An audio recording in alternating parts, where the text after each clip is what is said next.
There is a fire on a beach. It is early morning, and the smoke curls up against a sky the color of ash.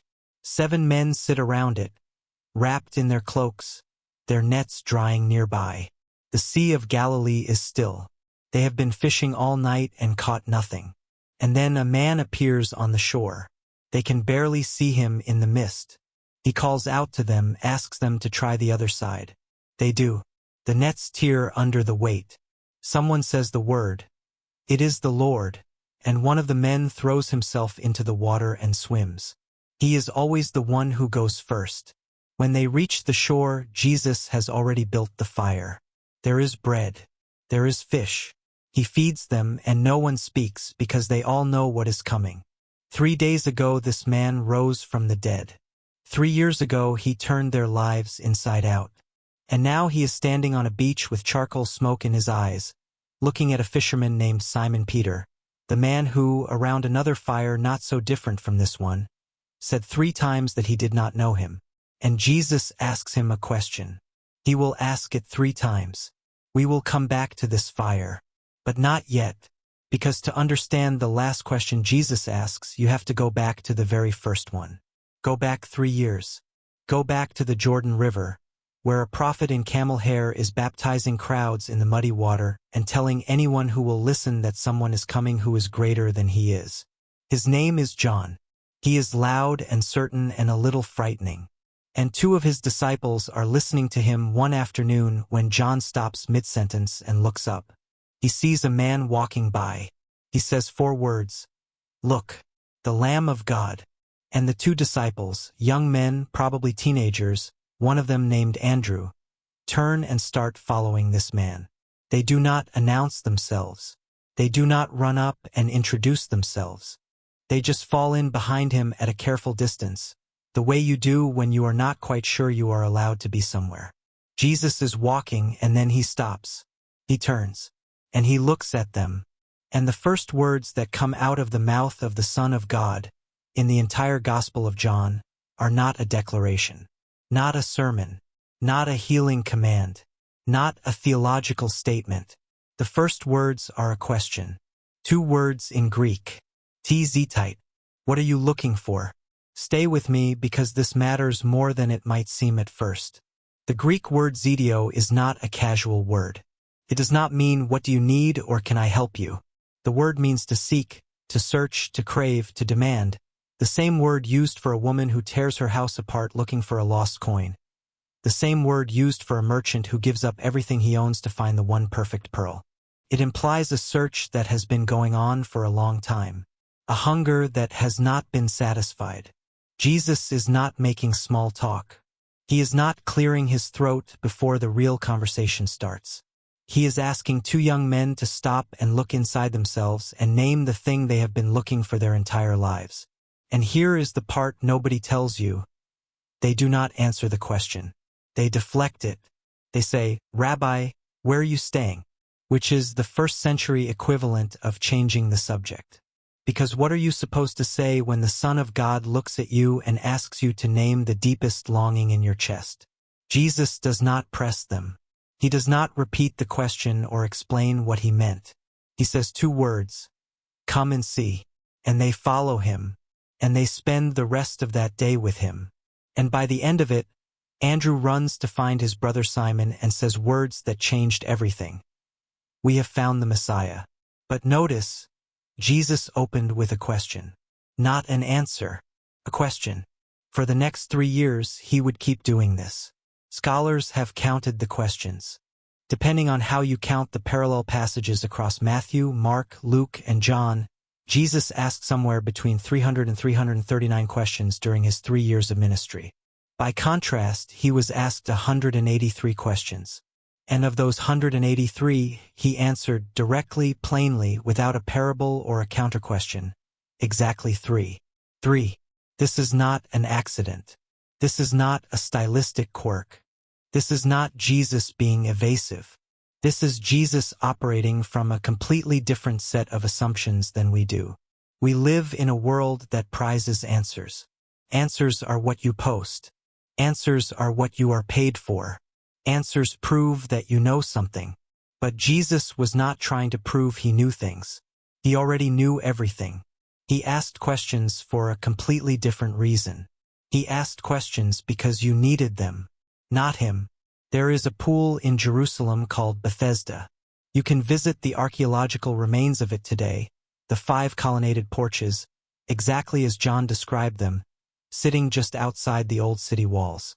In the time of Jesus, it was known as a place of healing. People believed that when the water moved, the first person into the pool would be made well. So the porches were full of sick people. The blind, the lame, the paralyzed, lying on mats, waiting. And one man had been there for 38 years. 38 years. Think about that. A man who had been ill longer than most people in that crowd had been alive. 38 years of listening to the water. 38 years of watching other people get up and walk away. 38 years of not being fast enough, not having someone to help him, not getting there in time. Jesus walks in. And of all the sick people on all 5 porches, he walks to this one man. And he already knows how long the man has been there. John tells us this explicitly. Jesus knew. And then Jesus asks him a question that sounds, on the surface, almost cruel. Do you want to get well? What are you supposed to say to that? After 38 years? The man does not even answer yes or no. He launches into an explanation. I have no one to help me into the pool. Someone always gets there before me, which is not an answer.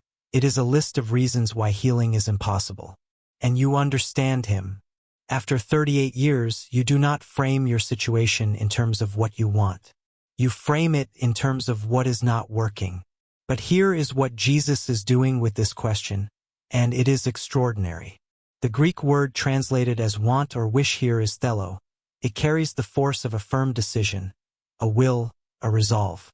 Jesus is not asking the man if he would enjoy feeling better. He is asking the man if he has decided to be well. Because somewhere in 38 years of waiting, this man has organized his entire identity around his illness. His name in the crowd is the man who has been sick longest. And Jesus, who could simply have healed him without saying a word, instead asks him a question that cuts under the symptom and goes straight to the will. Do you want to get well? And the man who cannot answer yes gets up and walks anyway. Now watch what happens next. Jesus is not done asking questions. He is just getting started. There is a young man who comes running up to Jesus one afternoon. Mark says he knelt in the road, which means he did not care who saw him, and he asks what he must do to inherit eternal life. He is rich. He is young. He has kept every commandment since boyhood. And Jesus looks at him, and Mark says something remarkable. Jesus loved him, not tested him, not pitted him, loved him. And then Jesus tells him to sell everything he owns and follow. And the man walks away sad.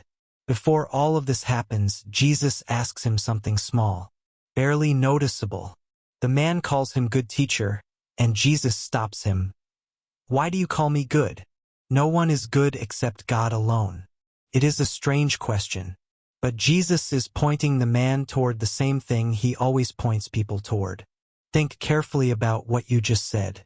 If you are calling me good, you are either wrong about me, or you know something you have not yet admitted to yourself. Jesus asked people questions that named the thing they were trying not to look at. Peter knew this better than anyone.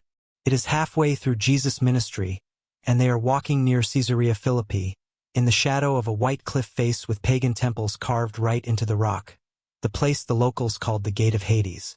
It is a strange place for a theology lesson.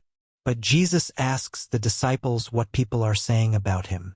Some say John the Baptist, some say Elijah, some say one of the prophets. And then Jesus turns it personal. But who do you say that I am? He uses a word that is pointed, singular in its force. Not the crowd. Not the theologians. You. And Simon Peter says the sentence that changed everything. You are the Messiah, the Son of the living God. 3 years later, around a different fire, Peter would say something completely different. Here is what most people miss about the questions Jesus asked. He asked them even when everything was falling apart. The night before the crucifixion, Jesus is in the Garden of Gethsemane, a word that means olive press in Hebrew, which tells you something about what the garden was for. He has taken his closest disciples in with him and asked them to wait, to watch, to pray. He goes a little further and falls on his face in the dirt and says words that should stop you cold. My soul is overwhelmed with sorrow to the point of death. This is not metaphor. This is the Son of God, carrying the weight of everything that has ever been wrong with the world, alone in an olive grove at midnight. And he comes back and finds them asleep, and he asks a question, not an accusation, not a rebuke exactly, a question. He looks at Peter, always Peter, and says, "Simon, are you asleep? Could you not keep watch for 1 hour?" That question hangs in the air for 2,000 years. It is not a question about sleeping. It is a question about the gap between what we intend and what we actually do. Could you not? Not would you not? Not did you not? Could you? Jesus is not angry. He is, and this is hard to say without underselling it, he is lonely. And he turns that loneliness into a question rather than a wound. He goes back and prays again. He comes back and they are asleep again. And Luke tells us he does not even ask the question a third time. He just lets them sleep. He says, "Rise. Let us go. My betrayer is at hand." There are some moments so heavy that even questions cannot hold them. In the morning, the soldiers come to Gethsemane with torches and swords. The historian Josephus, writing in the 1st century, described the Roman cohort stationed in Jerusalem during the Passover season as numbering in the hundreds, 600 men or more, brought in specifically because the Jewish festivals were the most likely time for an uprising. 600 armed soldiers in the middle of the night to arrest one man. And when they arrive, Jesus steps forward and asks, "Who is it you are looking for?" Same word, Zedeo, the same word he used on the banks of the Jordan 3 years before to 2 nervous young men. What are you looking for? And now, at the moment of his arrest, he asks the soldiers the same question. They say, "Jesus of Nazareth." And he says, "I am he." And John tells us, with no dramatic music, no commentary, just plain reportage, that when he said those words, they all stepped back and fell to the ground. 600 soldiers. On the ground.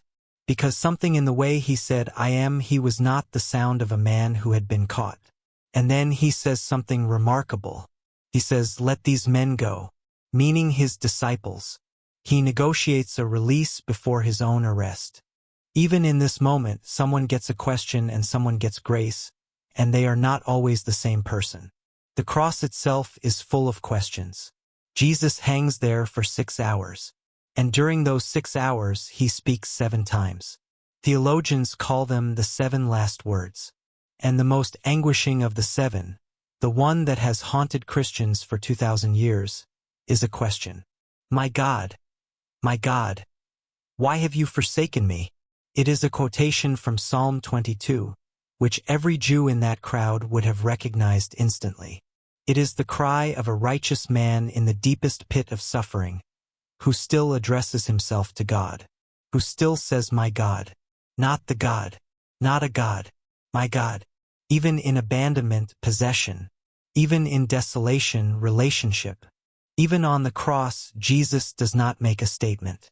He asks a question, and the sky goes dark, and the temple curtain tears in two, and a Roman centurion, a man who has watched hundreds of executions, looks up and says something that no Roman soldier had ever said before. Surely this was the Son of God. The pagan soldier asked no questions. He just looked. 3 days later, a garden, early morning. The tomb is open and empty, and the grave clothes are folded.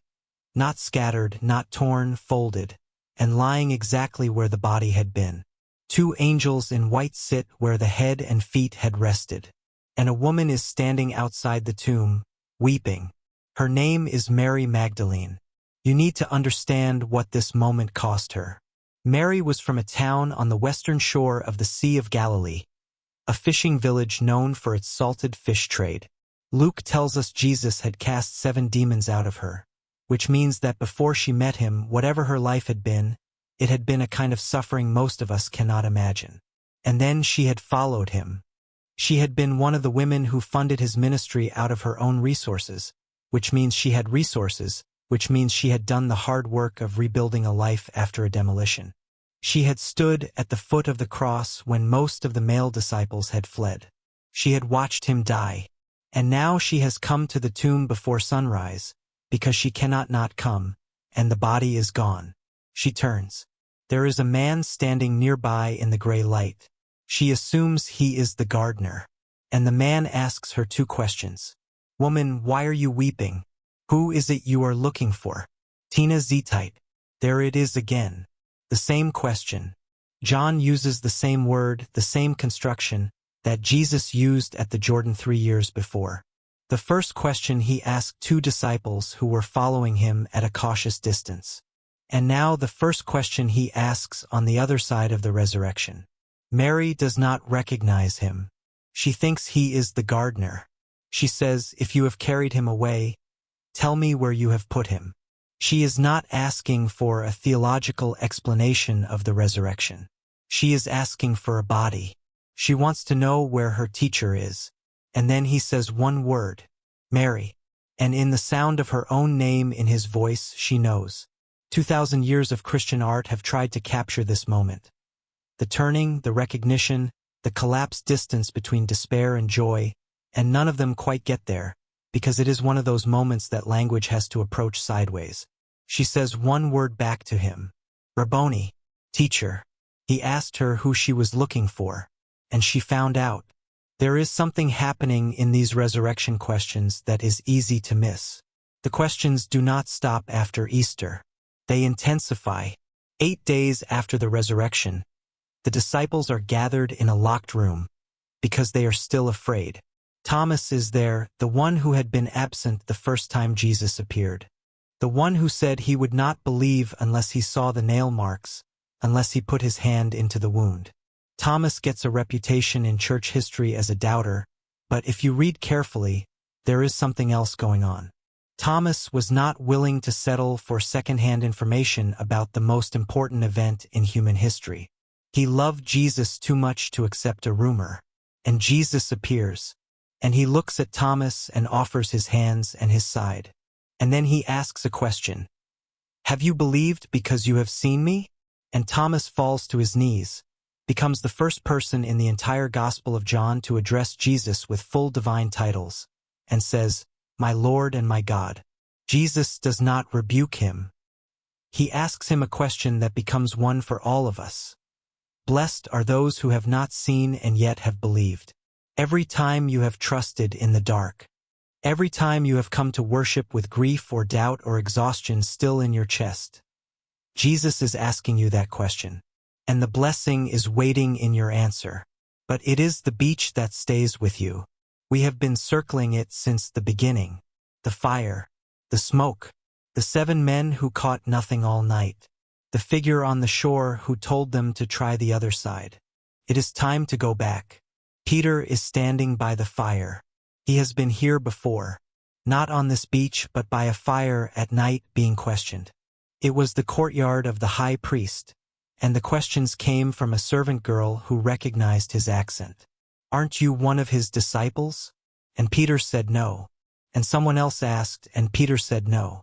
And a third person pressed him, and Peter, the man who had said you are the Messiah, the Son of the living God, the man who had walked on water for approximately 3 seconds, the man who had sworn he would die before he denied Jesus.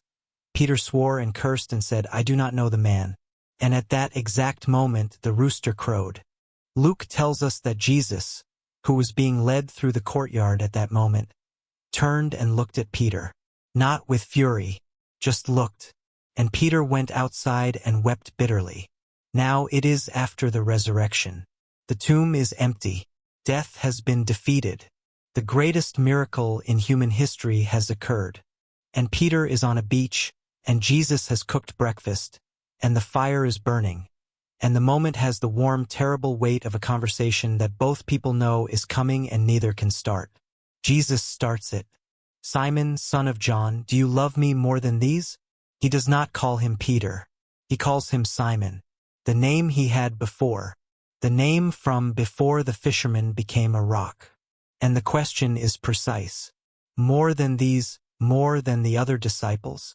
More than the boats and the nets and the life on this lake that you came back to the moment things got hard? Where does your love for me actually rank? And Peter says, "Yes, Lord, you know that I love you." Now here is where the Greek matters. Jesus asks the question using the word agapeo, the verb form of agape, which carries the full weight of committed, chosen, sacrificial love. And Peter responds with phileo, friendship, warmth, affection. Not a lesser love necessarily, but a more honest one.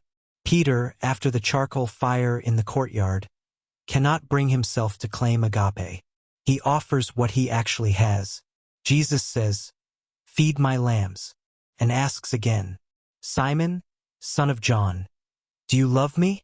Again agapeo, and again Peter answers with phileo, and again Jesus says, "Tend my sheep," and the third time, "Simon, son of John, do you love me?" And this time Jesus changes the word. He comes down. He does not ask for agape. He asks for phileo. Do you even love me as a friend? And John tells us, in a detail that does not survive most translations, that Peter was grieved. Not because the question was asked a third time, as it appears in some versions. He was grieved because Jesus changed the word. Because Jesus dropped the standard. Because Jesus looked at a man who had failed him 3 times around a fire and said, "I will meet you where you are." 3 denials. 3 questions. 3 chances to say it. And each time Peter says it, Jesus says the same thing. "Feed my lambs. Tend my sheep. Feed my sheep." He is not humiliating Peter. He is recommissioning him. This is restoration, and it tastes like wood smoke and bread and love that does not require you to be at your best to receive it. The church historian Eusebius of Caesarea, writing in the 4th century, records a tradition that Peter, in his old age, asked to be crucified upside down, because he did not consider himself worthy to die in the same position as his Lord. The man who once said, "I do not know," the man died claiming him with his body. What changed between the courtyard and the cross? A question, asked 3 times, on a beach. So here is what we know. Jesus asked over 300 questions in the Gospels. He answered almost none of the ones directed at him. And the questions he asked were not tests, not the way a professor tests to see if you have been paying attention. They were invitations. They were mirrors. They were surgery with words, cutting precisely to the thing you most needed to look at. He asked a searching question to 2 young men who were following him from a cautious distance. "What are you looking for?" And in asking, he invited them into the longest and most important answer of their lives. He asked a defeated man who had spent 38 years organizing his identity around his illness, "Do you want to be well?" Not because the answer was obvious, but because nothing changes until you decide. He asked his closest disciples, in the shadow of a pagan temple carved into a cliff, "But who do you say that I am?" Not who other people say. You. The question is always personal with him. He asked a grieving woman in a garden, in the first moments after the most important morning in history, "Who are you looking for?" And then he spoke her name and the whole world was different. And he asked a broken fisherman, around a charcoal fire on a beach, 3 times, "Do you love me?" Not demanding perfection. Not requiring what Peter could not give. Coming down to the word Peter could actually use, friendship, honesty, the love you have when everything else has been stripped away, and calling it enough to build a church on. This is the shape of how Jesus engages with human beings. Not with declarations that close things off, but with questions that open things up. 3 things to take with you. The first, Jesus asked questions not because he lacked answers, but because you need to find your way to them. Every question he asked required the person being asked to locate themselves, to say where they were, what they wanted, what they actually believed. You cannot receive what you have not named. This is why he keeps asking. Not to test you, to find you. The second, the questions Jesus asked were never about information. They were about desire. What are you looking for? Do Do you want to be well? Do you love me? Every one of these is a question about what is happening inside you, not about what is happening outside you.